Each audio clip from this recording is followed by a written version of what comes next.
Livre de la Genèse, chapitre 28. Isaac appela Jacob, le bénit, et lui donna cet ordre: Tu ne prendras pas une femme parmi les filles de Canaan. Lève-toi, va à Padan-aram, à la maison de Bethuel, père de ta mère, et prends-y une femme d'entre les filles de Laban, frère de ta mère.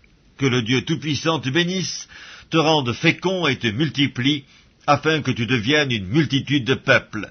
Qu'il te donne la bénédiction d'Abraham, à toi et à ta postérité avec toi, afin que tu possèdes le pays où tu habites comme étranger, et qu'il a donné à Abraham. Et Isaac fit partir Jacob, qui s'en alla à Padan-aram, auprès de Laban, fils de Bethuel, l'araméen, frère de Rebecca, mère de Jacob et d'Ésaü.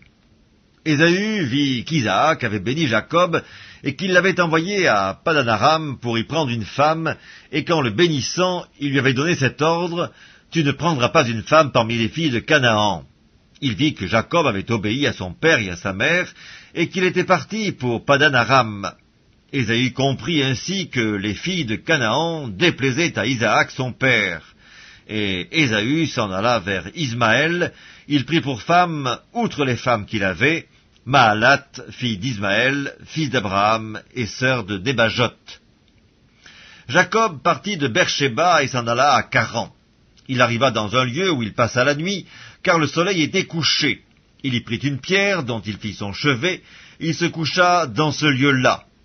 Il eut un songe, et voici, une échelle était appuyée sur la terre, et son sommet touchait au ciel. Et voici, les anges de Dieu montaient et descendaient par cette échelle. Et voici, l'Éternel se tenait au-dessus d'elle, et il dit: Je suis l'Éternel, le Dieu d'Abraham, ton père, et le Dieu d'Isaac. La terre sur laquelle tu es couché, je la donnerai à toi et à ta postérité.